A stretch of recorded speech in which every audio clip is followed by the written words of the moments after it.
Dimensi Gunung Gaib. Bab 1 Pendakian Terakhir. Langit masih gelap saat rombongan 5 orang pendaki memulai perjalanan mereka ke Gunung Surangga, sebuah gunung terpencil yang jarang dijamah manusia. Ada Raka, si pemimpin rombongan, Dito, pembawa tenda dan logistik, Yuda, si pemberani, Maya, satu-satunya perempuan dalam rombongan, dan Dani, pendaki pemula yang ikut karena diajak kakaknya, Raka.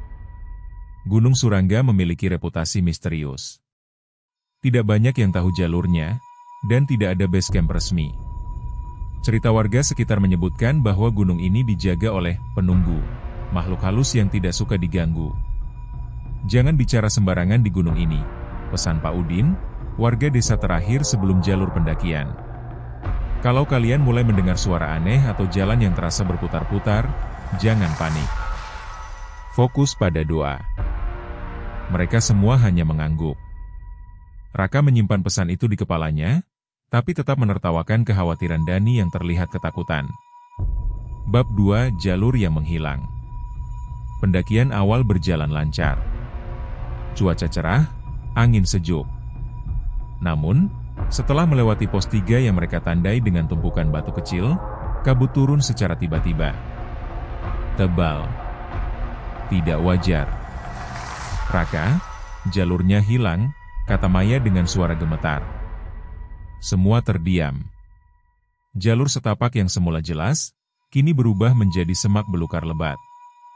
Raka mengeluarkan kompas dan GPS. Jarumnya berputar kacau. Sinyal hilang total. Jangan panik. Kita mundur ke pos sebelumnya, ajak Raka. Namun saat mereka mencoba berjalan kembali, tidak ada tanda-tanda pos 3. Semua arah terlihat sama. Dan saat itulah mereka sadar, mereka tersesat. Bab 3 Dunia yang Berbeda. Malam pun datang cepat. Mereka mendirikan tenda seadanya di tanah rata. Suasana sangat sunyi, tidak ada suara jangkrik, burung, atau angin.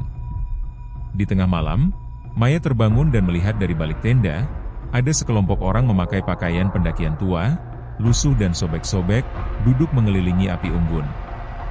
Tapi yang aneh, api itu tidak memancarkan cahaya ke sekitarnya. Maya keluar pelan-pelan.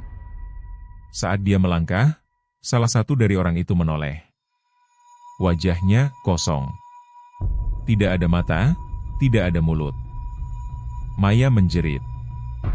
Raka terbangun dan semua langsung keluar. Tapi tempat itu sudah kosong. Tidak ada api unggun. Tidak ada siapa-siapa. Hanya suara aneh dari dalam hutan, suara bisikan, langkah kaki yang tidak terlihat, dan jeritan jauh yang seperti berasal dari dimensi lain. Bab 4 Kota Gaib. Keesokan harinya, mereka berjalan tanpa arah. Tapi anehnya, mereka menemukan sebuah perkampungan kecil yang tak pernah ada di peta. Rumah-rumah dari kayu hitam berdiri rapi. Ada orang-orang yang terlihat hidup di sana.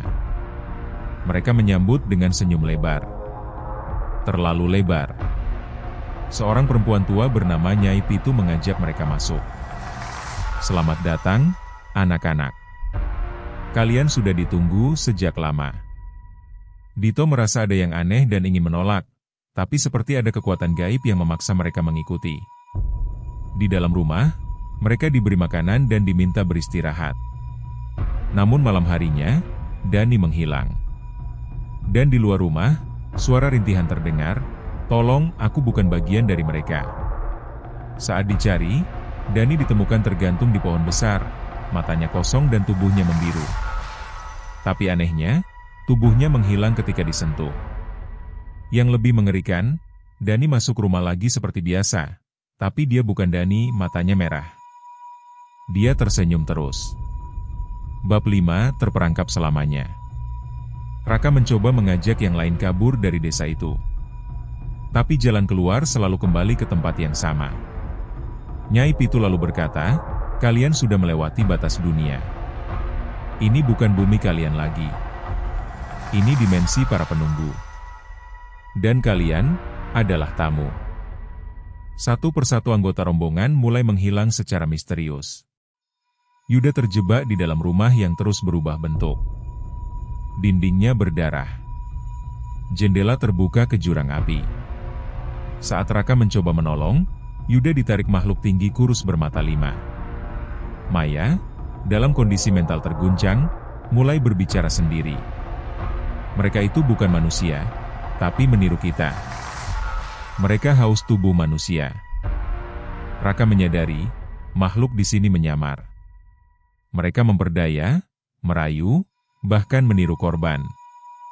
Dan lebih buruk lagi, waktu tidak berlaku sama. Sehari di sana bisa jadi berbulan-bulan di dunia nyata. Bab 6, Jalan Keluar atau Mati.